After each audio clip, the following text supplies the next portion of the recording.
Welcome to another edition of the live Pittsburgh Sportsline in the BPTV studios. We do this live show, so if you heard my co-host still discussing strategy for the show, because we only plan it by the seat of our pants, in case you didn't notice. None of it's scripted. There's the only scripts I have, but they were planning there discreetly. We won't get into their private discussion, but I'm Al Levine, the talking machine. I got Smoking Jim Frazier, Chip Painter, and we got Nick Callis here from Waynesburg, U. And thanks for watching us on Comcast 7, only in Bethel Park. Thanks for watching us on Verizon 32 in Bethel Park and all the way from Nemacolin, Cranberry, Wexford, and maybe in Waynesburg, but I doubt it. People have told me in Washington, PA, and Greene County they can't see us, so we'll be hopeful there. Thank you for watching us on YouTube also, and thank you for all the likes on our Facebook page. We're at 6895, so we appreciate all those likes, and we have a lot of sports to talk to you tonight, and we'll try to keep down some rhetoric, and I'll have Smoking Jim look up rhetoric since he needs a little help, but we'll go from there. Oh, sorry, that slipped out. First up, oh, look at that shot by Connor. Connor's here. Woo! Anthony's doing the audio and video, whatever Smoking Jim calls it. I still call it audio and video performance. And Connor, look at that centering action on 412-831-1900. I stopped in the other day at Olive Oil's Pizzeria. I didn't order any food. I wanted to see who the owner still was. So I asked the young lady there and the other lady, I go, is Frank still in charge? They looked at me, they looked at each other, and I go, Frank, the owner, you know, he's a friend of mine, is he still own this? The young lady asked the other lady, Frank owns this, right? He does. So he's still the owner. But that was 5 minutes. Yes. I had to leave you in suspense, Smoking Jim. And they still are there, and I said, oh, I left my card. You know, I leave my cards out. This is a little segue for later. And, and they show up in the most interesting places. Yeah, some of you get that. Smoking Jim saw me passing out cards at the fights, but we'll talk about the great night of fights. But all their Italian food is great. Their salads are great. They have desserts, cheesecake, and special things. They have soup that they make there. How about the tiramisu? Oh, tiramisu they have. Try that. Again, check it out. Hillcrest Shopping Center. Go there. It's good. Even stop at Brewster's. What the heck? It's like spring. Next up, 501c3, Bethel Park Historical Society Schoolhouse Arts and History Center. 2600 South Park Road, 1905 schoolhouse, been remodeled. I've told you all that before. New windows, new roof, new cupola with a bell from the high school that got moved from that school years ago. And traditionally, they always have the bell there. So they got a new bell at the high school, which has it, because people wanted tradition. They actually paid money to get that new bell. The old bell's up there in the cupola. But that's some of the story. Reginald's Coffee's there. They have great roasted coffee. They have Wi-Fi. And they have great green tea. Dragon Well's my favorite there. Matt and Julie are great owners, and they named the coffee place after their dog, Reggie. So check it out there. Next up, another 501c3. We end each show with Stay Joey Strong. Poor Joey died before his 10th birthday. He was 9 years old with the dreaded brain cancer, DIPG. You can look it up. I don't know what it all means, but it's all technical. I go by the science and the medical stuff, unlike Smoking Jim, to pick on him again. But, you know, when you find these things out, they are true. And the family, go to Joey Fabus Childhood Cancer Foundation. They've raised over $100,000 since he died 7 years ago. What a family. They lost a daughter at 2 years old to another illness, and they still have 4 kids, and they're focused on doing great things in the community. So look forward to their different events that they put out there. Another 501c3, we're popular with this. The Bethel Park Community Foundation has been around for 25 years. You can go to bpcf.org, get an application. I'm a trustee on the board, and ask for money. Guess what? They have $100 to $5,000 in grants for your group doing great things in Bethel Park. By the way, we've given out $1 million over 25 years, and it's helped a lot of great community resources going to good people in our community to do great things. And that's why we have a great community in Bethel Park. I'm thankful to BPTV letting us do these shows and providing you entertainment, sports, and etc. during the COVID dilemma and pandemic that we have, that we're looking better. So we'll see what happens. Next up, Dave Cable likes to have a little fun at my expense. Sometimes you may see the commercial where I actually spoke during this ad. He put my face on Uncle Sam. Tell them Uncle Al sent you. I'm Al Levine, the BPTV producer, host, and founder of Pittsburgh Sportsline. I want you for BPTV like Nick, Connor, and Anthony. Call 412-831-3304. If you're in high school and listening to the show, call Dave Cable and say Al Levine said I can help out and be a volunteer. So you can be one like Connor, you can be one like Nick, and of course Anthony. He was an intern, and now he's a volunteer. He's stuck with us. Now he's producing his own shows, and I think Nick's produced the show. Nope. Not yet? We're getting there. You told me you're going to get one, so I preempted you. Yep. All right, we've got coming attractions there. So thank you for that, and we have a sponsor for What's on Your Mind. Here's where the test of Connor. We'll see what kind of skills he got. Little drum roll. Thank you. Bongos. Did he get it? Oh. He got it. 6103 Library Road, Finleyville. Red, white, and blue station, Skeet Service Station. 724-348-4715. They work on anything and everything that runs on gas. Just go out there. I've got my car inspected there, so is Smoking Jim. Had other work on it. Get my oil changes there. They're only 6 miles from the studio, 7 miles from my house, right down Route 88. You know, past, there's a Dairy Queen there and all kinds of other things on 88. Trax Farms, you pass that, and the next mile, there it is. But tell them Al Levine sent you there, and he'll take care of you. They're very good there, and they do nice work. So check it out, and he sponsors What's on Your Mind. And that gets me to segue into Smoking Jim Frazier. What's on your mind, Smoking Jim? Thanks, Al Levine, the talking machine. And if you want the green, This is my fastball. you got Right to down the see middle. Levine. You see that overhand fastball? I got a little bit of bad news for Chip in about 30 seconds. But first of all, hey, Okay. Al Levine, the talking machine, my doctor tells me to come in. Excuse me, one disclaimer. What's your doctor's name? I can't remember. And it begins. And I rest my case. Dr. P. I go in. His last name starts with a P. I go in. I sort of figured that. But he's a white doctor. So I go in. Race card. Race Where is card it? is out. I go in to see my doctor. We have no race card. And he schedules me for a stress test. Sure. I told him, I'd I send said- you for 2. I said, wait a minute, doc. I said, hold on. I don't do no treadmill, brother. I'm not a horse. You Let me- ain't gonna giddy up. let You me- ain't gonna tell me to all giddy right. up. Let me explain that my man, Smoking Jim, is a very naive man. I mean, he's very smart. He has multiple degrees from Cal U, which basket weaving, swimming, watching girls. Studying generals. Yes, and General Sue studies and stuff like that. But he doesn't know, see this? They have a shot.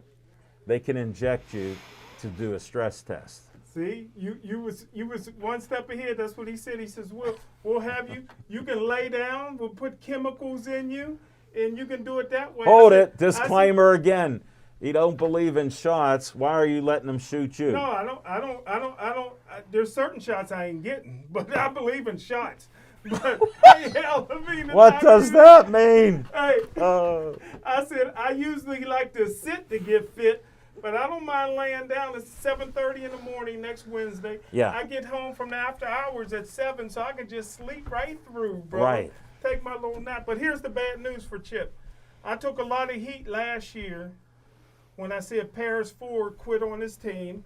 I'm good friends with Paris Ford's dad, Boo Ford, who was an all-star at Shinley. We put him We in met the him at City a League show, I Hall know. of Fame. We had Paris on the show. Right, They great stopped guest. speaking to me because I said it on every show that I was almost on, did too. including KDKA Radio. Yeah. I said he was a quitter for quitting on his team. Now, Paris Ford came and did a pro day at Pitt yesterday or today, 4.940. I mean, I think it was a slow track. I don't know what happened. I don't know if he hasn't been working out. But preseason, he was picked to go in the first round, top 15. He'd be lucky to get drafted now. Only hit a black man with only a 29-inch vertical jump. How does that happen? Did he trip? I never heard of that, bro. You know what I mean? But The Pitt player, Twyman.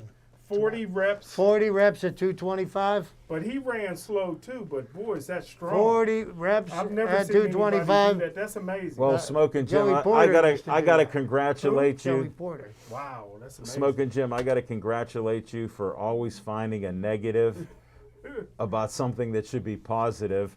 Even getting put into the draft, to me, is an honor for an athlete First round?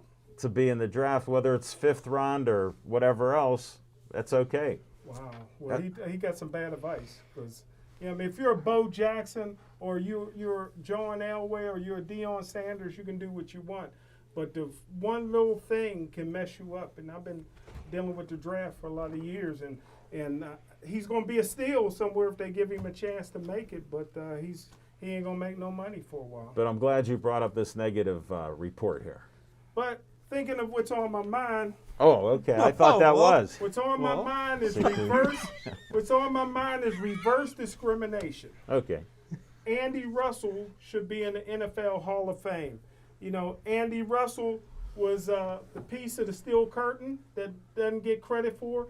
He's the only 10-year captain of the Pittsburgh Steelers, 2-time Super Bowl winner, never missed a game in high school, college, or the pros.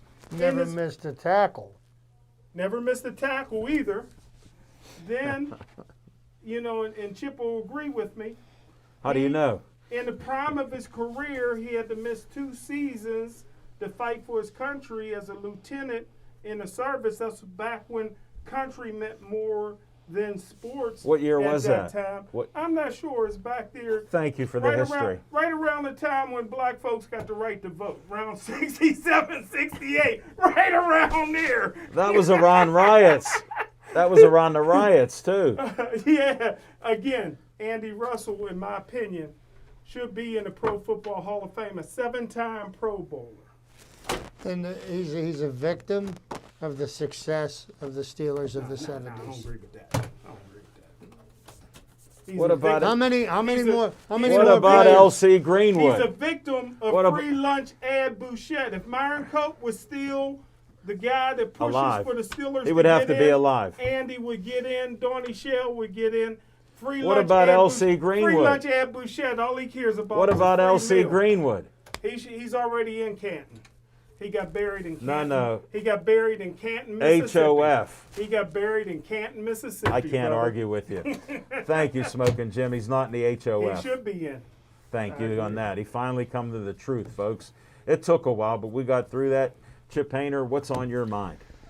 Well, everybody, something that Smoking Jim's first comment about Pitt's Pro Day made me think about.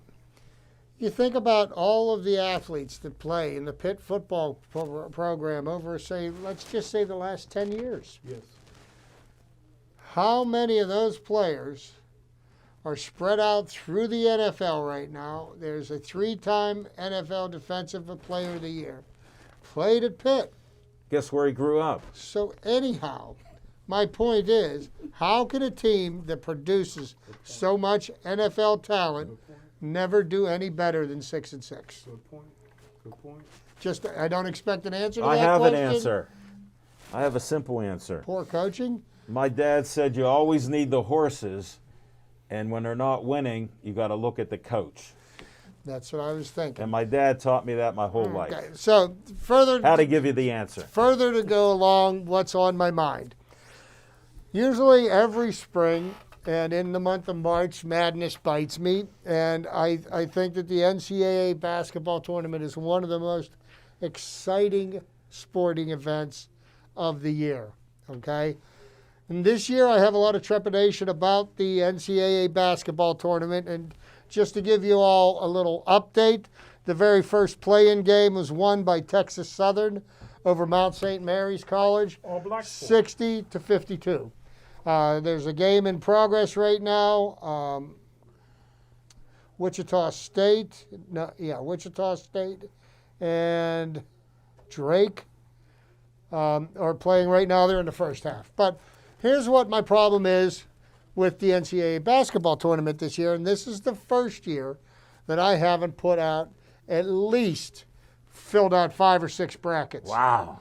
And my problem with the tournament this year is this tournament going to produce a true champion? Because I do believe teams are going to lose games in this tournament without playing because of the COVID protocols. Because you think they're supposed to be in a bubble in Indianapolis. But we're talking about 18-year-olds, 19-year-olds, 20-year-olds. 22-year-olds. Are these young men going to be properly supervised, and are they going to follow the protocols? Young people, they like to go out and be young people and Right. do the things that they do. And these players are going to play games. They're going to win. They're going to want to celebrate. Yeah. And I think somehow, some way, somebody's going to break protocol, and games are going to have to be forfeited. So does that mean that a team that advances into the tournament by forfeit really deserves to move on to the next round? That's not here to debate that point, but in my mind's eye, I think it's going to take something away from the tournament.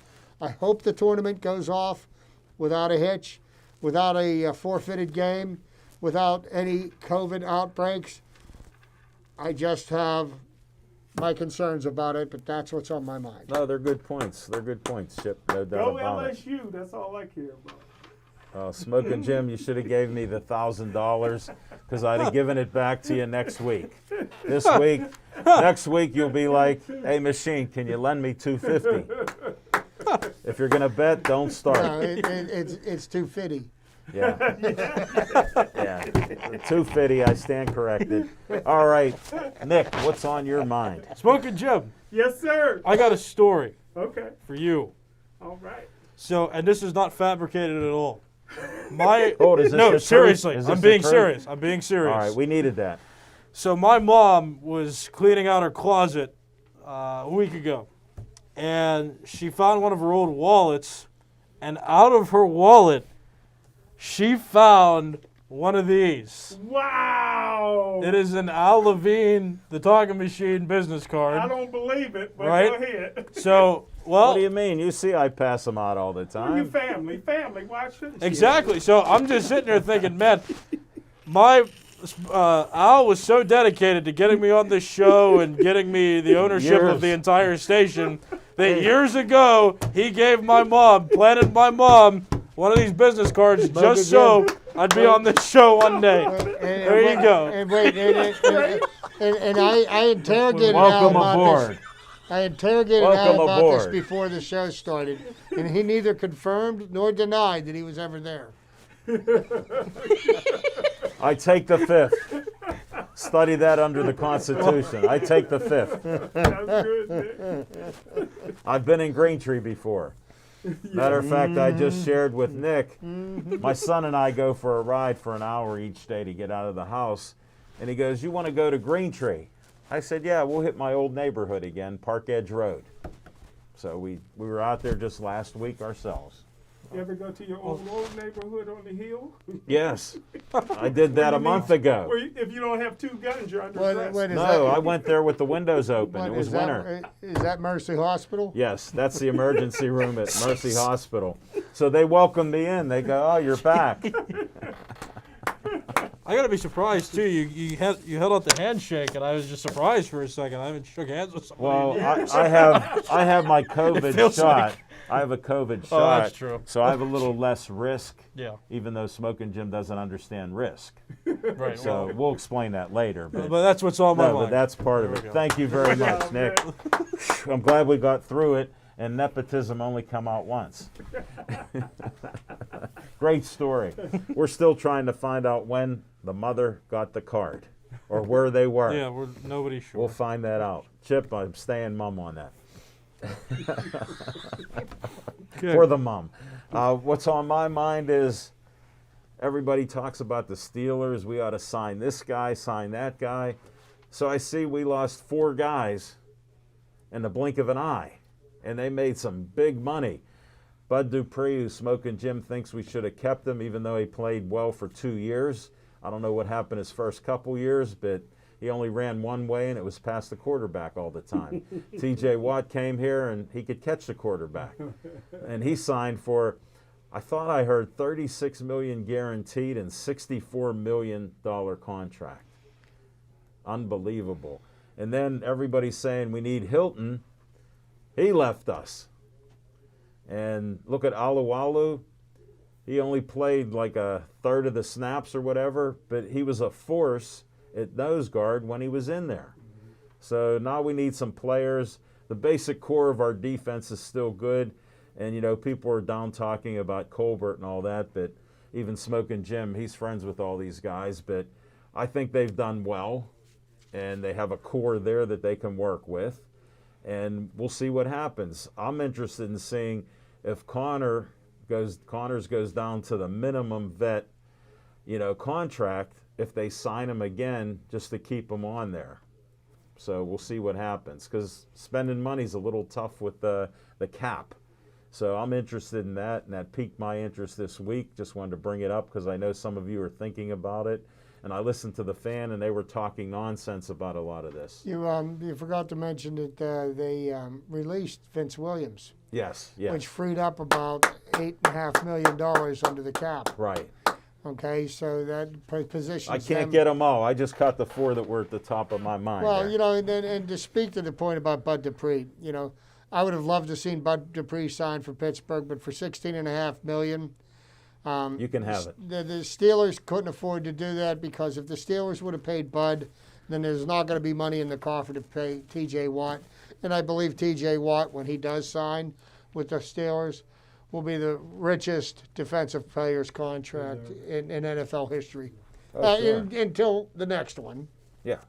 Oh, Smoking, your hands up. Let me ask you guys this, because I said it last year. I said there's no way Cam Hayward should have been signed for $17 million a year, because now if you had to do it all over again, Chip, would you have given Bud, a young guy, the money, or would you have given an old man like Cam Hayward? You know what? Here's the thing, Jim. Hindsight's 20/20. No, Well, I said the last year. yeah, I said but, the last year. it's hard to say, because Bud Dupree really wasn't so much of yes, he had a good year. He was trending well this year, but there was the first 3 or 4 years that he played here that he didn't perform at an all-pro level. They thought he was one of the worst draft picks. Well, I'm going to take that as a yes. But let me No, just let say me this. interrupt Let me you. just You say asked me on that, Okay. too. Here's what's unusual. Cam signed a contract for all that money, and he played man. well. No, he had three sacks last year. They thought he played well. I thought he stunk. I thought he was fat and out of shape, and he left Monroeville when he Well, was a kid. again, is negative net on the board here. You're always looking for something negative on anybody. If they have a broken finger, you consider that's career threatening. So those things happen. I understand your opinion. It's respected. I just got to say this one thing. I believe that if you get a good first-round draft pick, you should at least pay him through his first sign him to another contract. Why draft him in the first round? He's 6'5", 270, runs a 4.5 40, and you're letting him walk out for the same money, for less money than you gave Cam Hayward, who's old over the hill now. So that's all I'm saying. But you know what? They got him for 6 years. So Huh? you know they had him for 6 years, right? There's the 5 years of his 4 years for his contract, the option year, and then they franchised him for a season. So they had him for 6 years. Yeah. How much more productivity are you going to see out of a player from the year 6 on? I mean, let's Still a think. young man. Well, you're giving him as our object what he said about Cam Hayward. How are you going to pay 32 him over broken 30 down. years old? Well, you know, So you're helping his case. Yeah, thank you. Sorry. No, Yeah. but no, it makes sense in my eyes. different positions, and you can't evaluate an edge rusher No, but I'm not and an picking. interior lineman. No, I'm not picking and the on values you. they bring. No, there's no intent on I that. mean, just I this- actually agree with what you're saying. But say Cam Hayward only had 3 sacks and Bud Dupree. Well, they're 2 different positions. They have 2 different sets of responsibilities. Yeah, but One's not in his controlling mind. the line. One's controlling the line. The other one's sack as an edge rusher. You get paid to sack the quarterback. Last I looked, Bruce Smith and Reggie White both played in the 3-4 defense as defensive end, same position Cam, and they got 199 and 200 career sacks. Would you say they're Right, but All you're time. also talking about You're 2. allowed to get to the You're quarterback. also talking about 2 first ballot Hall of Famers Yeah. that are yeah. very, very rare right. occurrences. You're right. You're paying know what I Cam mean? like he's first ballot Hall of Fame. No, Not really. Everybody gets overpaid now. Yeah, Cam crying that he didn't make the all-decade team. Shouldn't even Smoking been on the Jim? team. I don't know or realize that you're a jealous man. He left But Monroeville Junior High. it sounds like jealousy. It sounds like jealousy. Yeah, And- because you know my. why? Because he wanted to have a good enough education to be able to qualify for Ohio State. No, I think he was trying to. I end this segment. Oh, shit. We're gonna come I back. didn't see that one coming. We're gonna come back with some fiction and fact from You walked right Smoking into Jim's that one. Almanac.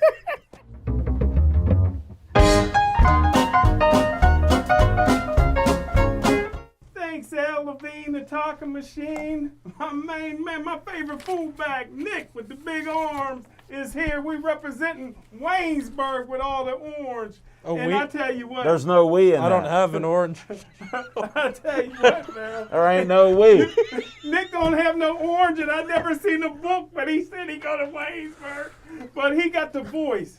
And What's Al the Levine- book have to do? Al Levine, the talking machine. Remember the days of paper football, brother? I don't know if I have one. We got the Gateway all-time leading field goal record holder, my main man Connor, my favorite soccer player. Only soccer player I like better than Connor is the one that was cussing out LeBron James for flopping. And I got my main man Anthony, never a hair out of place, on the 1s and 2s, making us look good. Hey Chipper, what did you just said something off here? You said that Go ahead. the quarterback Russell Wilson, the Corny brother for Seattle. Mm-hmm. You said he got offered. No, the Chicago Bears offered Seattle 3 first-round draft picks, a 3rd-round draft pick, and 2 starters. And Seattle turned them down. That's a lot for an Oreo cookie, black on the outside, white on the inside. Wow. Hey, We need a flag just to Weren't throw. you talking? This wait is a what I've been minute. going through my Wait a whole minute. career here. Wait Now a you minute. understand the angst that I Back have. when the Seattle Seahawks were feeling winning my the Super pain. Bowl, we I were love him talking as a a quarterback. Hall of Fame He's a quarterback. Corny brother. Wow. But hey, Al Levine, the talking Again, this machine, is only his opinions. Do you think Deshaun Watson hurt his chances of getting traded? Uh-huh. Hold it. I got a kick. Oh, no. Smoking Jim. No. Get ready. There it is. All right, we gotta let Connor do it. He's an expert. Here you go. Connor's over on Put the camera. fingers up. Oh, brother! So bad. Down in the cannon. You look like Jeff Reed. But Don't go hit the wash rack. But hey, what's on my mind Yeah, what is? is Well, we already went Fiction and past Fact- it. Oh, Yeah, Fiction and Fiction and Fact from Fact. Smoking Jim's Almanac. I got to give A lot of pressure here Shout today, out. It Nick. never gets old. to one of my heroes, Great. marvelous Marvin Hagler. And I got to So, remember, I've had that for years. I'm not going to say how he died, but I'll just say this. This guy was a warrior. Al Levine, the talking machine, ball hit it, brother. Made it look I good. watched him fight, Smoking Jim. And I I know tell who he you is. what, I know you did. He came from the same hometown as Rocky Marciano, Brockton, Massachusetts. Brockton, Massachusetts. But he grew up in Newark, New Jersey. Yes. And he got out of there when they had the riots in '67. His family took him out of A there. lot of people did. But always was jealous, never got the credit that the Olympic guys got, Sugar Ray Leonard. And I tell you what, this guy he defended his title from 1980 to 1987. 12 times. Undisputed middleweight champion of the world. Had the highest knockout percentage of any middleweight 52 fights. champion. 52 KOs. And 78% knockout percentage, which is highest ever for undisputed champion in the middleweight division. I tell you what, his fight with John the Beast Mugabe, brother from Africa. Yeah, was yeah, we understand. 26-0 with 26 knockout. He was a killer. I was scared for Hagler. Nobody could go 3 rounds with Mugabe. Hagler knocks him out in the 11th round.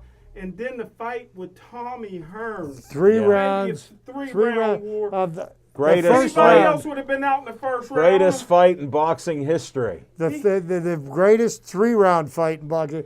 And the first round of that fight was one of the most brutal that I I've ever remember. seen. Hagler Yeah. walked through those punches. He was bleeding all over the place, and it was unbelievable. Hearns could drop buildings. Yeah.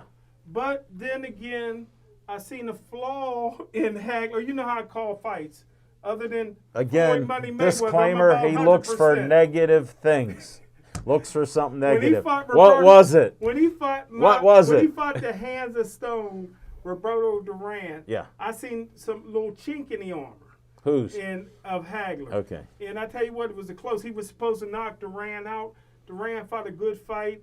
I even had Duran slightly winning that fight, but How much did you Hagler lose? won a unanimous decision. I didn't bet on the fight because nobody thought at that time anybody could get in the ring with Hagler, especially somebody as small as Duran. Right. That's when I knew Sugar Ray Leonard could beat him. Sugar Ray Leonard comes out of retirement. I made so much money. I went to the Stanley Theater in Oakland, watched it on closed circuit TV. How old Al were you Levine, then? the talking How old machine. were you? A lot of people thought Hagler got robbed. He did. But I thought Sugar Ray, minute. not only did Sugar Ray beat him, I said if they ever fought a rematch, Sugar Ray would knock him out. Wait, the Stanley Theater's in downtown Pittsburgh. I don't know. not Where in was Oakland. I at then? Where was I? was in Syria Oakland. Mall. Well, The Syria Syria Mall, Mall. the Syria Mall. I get them two mixed up. But- They so close together. But I tell you what, About 10 miles apart. That's all right. Marvin Hagler was so upset at the outcome of that fight He quit. that he never fought again. He never fought again. He Well, became. he did fight again. No, No, he he did. became an He did. actor in Actor, Italy. That's where he fought. Yeah. He fought as an action hero in In Italy, Italy. a Marine. He even talked a little Italian. I wish I could have got with him while he was still living. Guess what? So I could learn how to read some of these menus. Here, brother. Smoking Jim, you'll like this. He married an Italian lady, and that's been his wife till he died. Well, he got rid of the black wife he had. Well, I just said he married an Italian He lady. got remarried, Yes, and she loved him. yes. And And he loved her. and I believe Tommy Hearns. But anyhow, I ain't getting into that. That's the fiction and fact from Smoking Jim's Almanac. Rest in peace, one of the all-time greats, marvelous Marvin Hagler. And on Tommy Hearns, you and Tommy Hearns have the same problem with CTE. I'll leave it at that. One too many blows to the head. Chip Painter, let's get to your segment.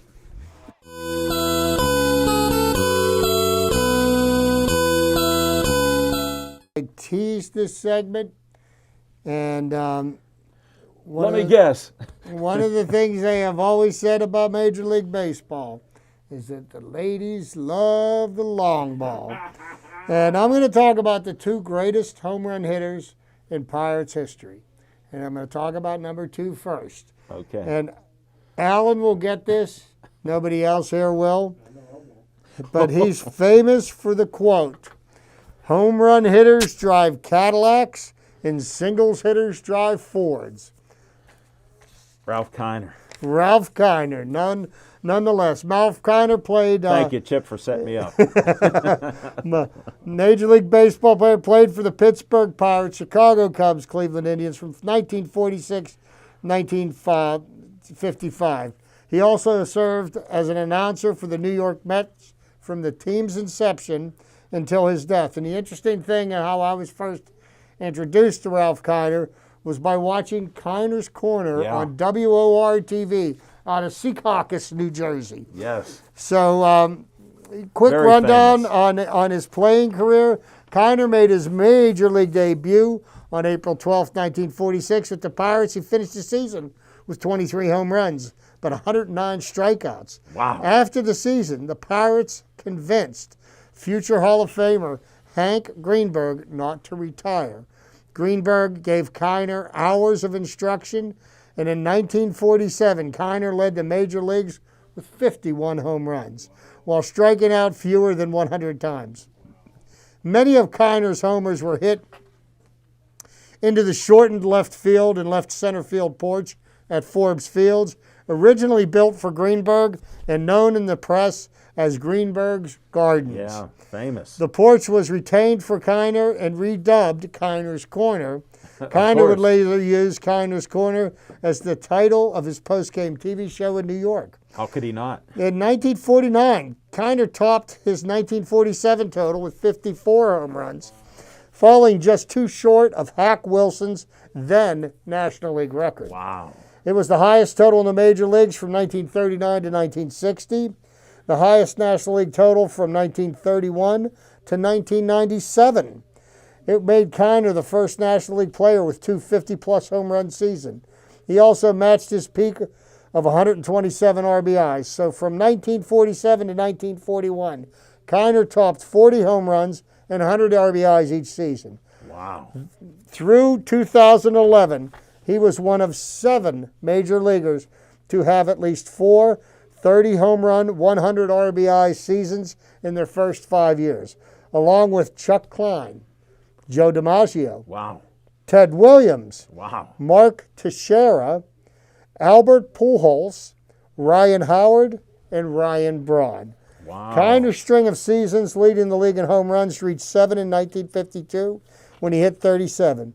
This also was the last of a record 6 consecutive seasons which he led Major League Baseball in home runs, all under the guidance of manager Billy Meyer and Pirate great Honus Wagner.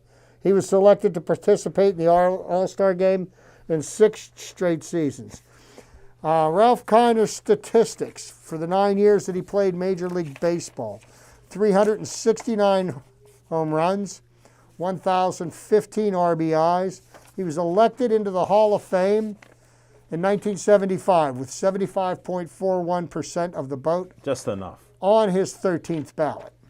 Wow. That was just enough to get in. You need 75%, Smoking Jim. 13th ballot? Yeah.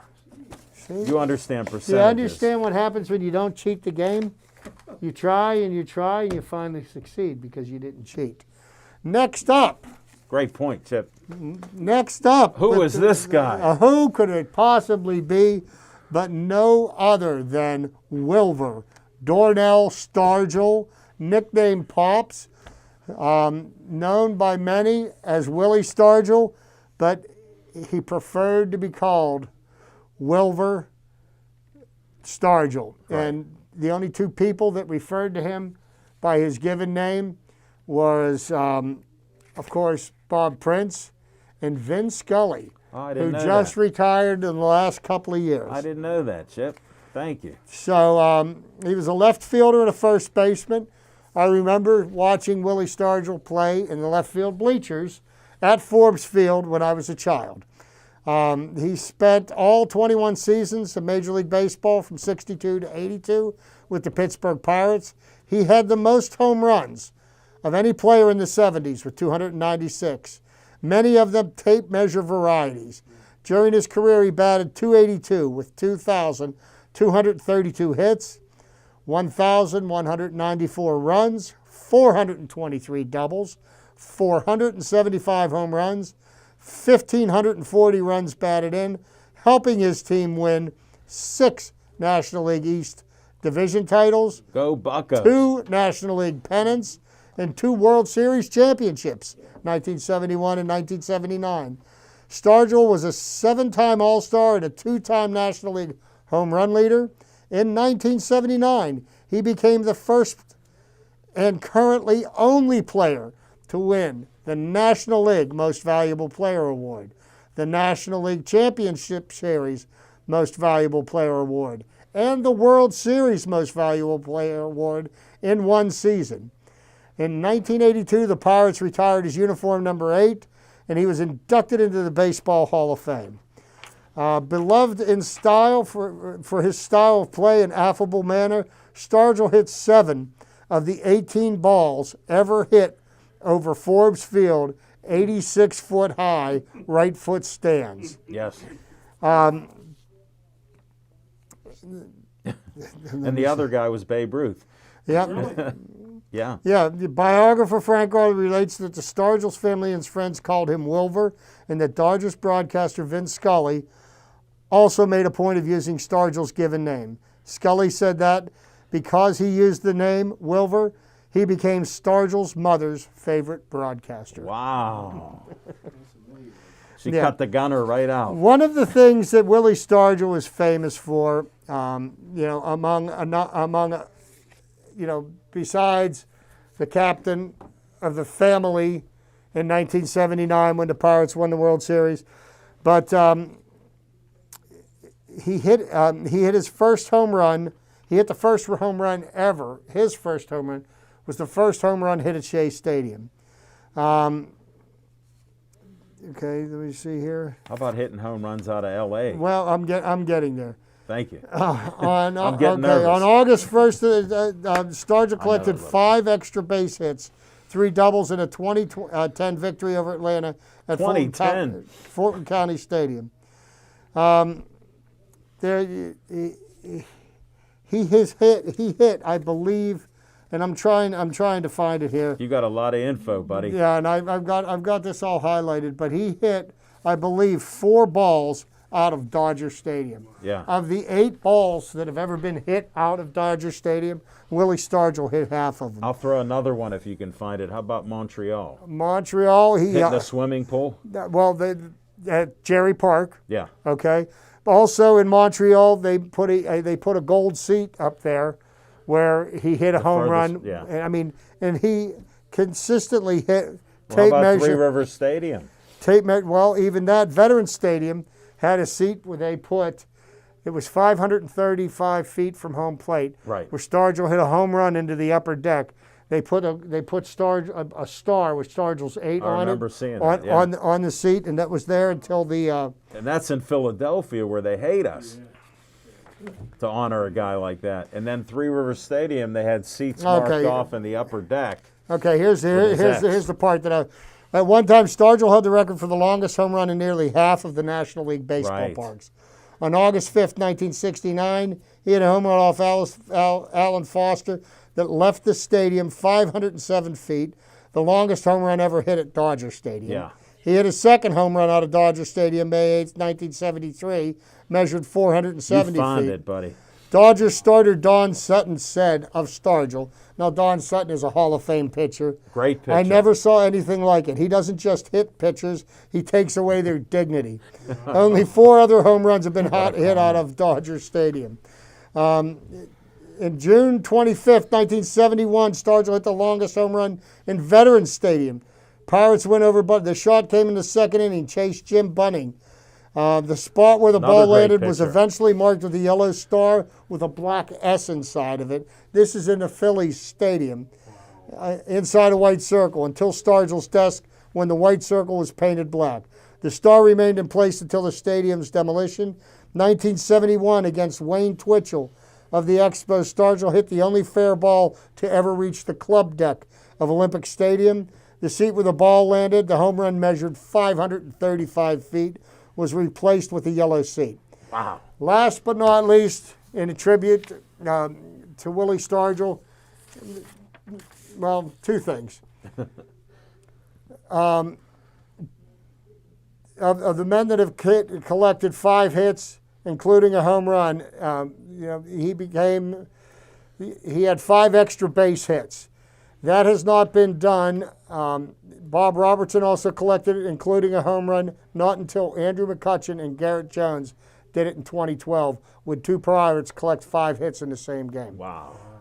Okay?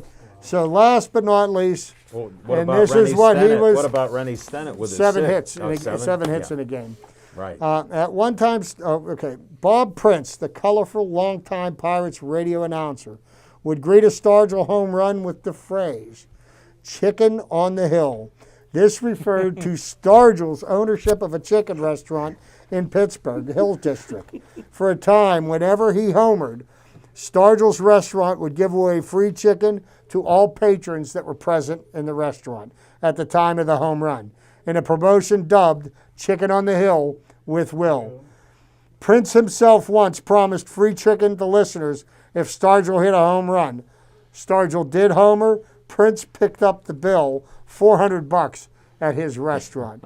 So, Chicken back there. Well, let me do a little side note on that. A couple of my friends, the Hill family, BB, Toji, and Dwayne, they were friends with, they're well-known guys in the area, and they were well-known friends of Willie Stargell, and I worked night turn, started at 8:45 on the Post-Gazette, and we'd have lunch at 9:30. Well, the Pirates would be playing a game, and they go, "Hey, Al, you want to go to Willie Stargell's place?" And I go, "No, I'm going to pass." They go, "If he hits a home run, we get a bucket of chicken. We're going up." Guess what? That first time they told me about it, I got to eat chicken on the hill from Will. Was it good? It was good because Wow. it was the best meal I had because all good meals are free. so I lived it personally. Thank you for letting me get that in. now, the statue of Willie Stargell outside the left field gate, Yeah. okay, larger than life, and it does Willie proud because Willie Stargell was larger than life in Pittsburgh for 21 years. Oh, yeah. So next week on my trivia section, there's going to be a surprise for my young friend Nick. Ooh. Get ready, Nick. But you got to come this year, Chip, because I've been part of, for the last 20 years, the Willie Stargell MVP banquet. And does it say anything? Is that in with here? Bill Neal? Yeah, it's the Okay. second largest banquet in the state of Pennsylvania. Does it say anything in here where I rode my bike at 6 years old to get his autograph anywhere in here? Didn't we got to update that. Well, I'm going to talk some serious stuff on the Willie Stargell statue. I found out this lady who became a friend of mine, Susan Wagner, she not only did Willie Stargell's statue, and she's only about 5 foot tall. Yeah. She was on our show. I had her as a guest. She did Roberto Clemente and Mazeroski's statue. She actually did a dog that was killed, Rocco the police dog. She did that, and then I heard she just did a statue of Abraham Lincoln for I don't know who, but she did that. So this small little lady was a great guest on our show, and she does great work. You never know that a little lady smaller than Smokin' Jim's one leg created these great statues. I would have loved to have met her. Yeah, just great lady to talk to. And I'll give you a little story that she shared with me, Chip. You'll appreciate this. She put her name in as S. Wagner, and she was with all the other people, and they pulled her out, but they didn't know if she was a man or a woman. So when she called them back and said, you know, I'm Susan Wagner, they go, why are you calling? Because, you know, S. Wagner 1, it has to be a man. That's what they told her. Mm-hmm. And she goes, no, I created it. I can show you. I can tell you what I spent, what I did. They didn't believe it at first, but they accepted her version of Roberto Clemente, even though she had to argue to prove the point. And that statue of Roberto, and as well as the statue of Willie, because the way he wound up, the details, and when he was at bat, and you could just see him getting ready to attack the pitch there. And Roberto, that was Roberto after he hit the ball, a screaming line drive to the outfield.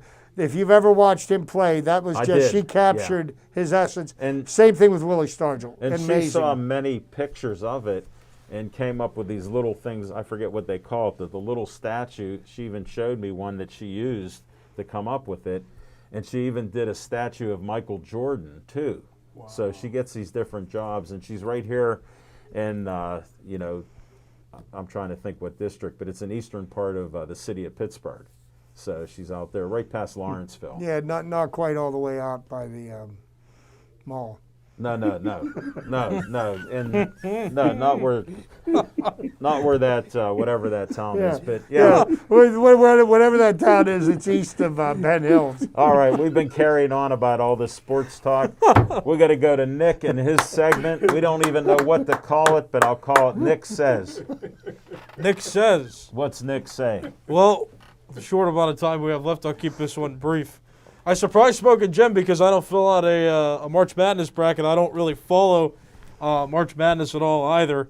When I was in grade school, 5th grade, I filled out a bracket, right? And the teacher was like, go ahead, just do it. I had no idea what I wasn't a big basketball fan. I had no idea what March Madness is. I fill out the bracket, and everyone starts making fun of me.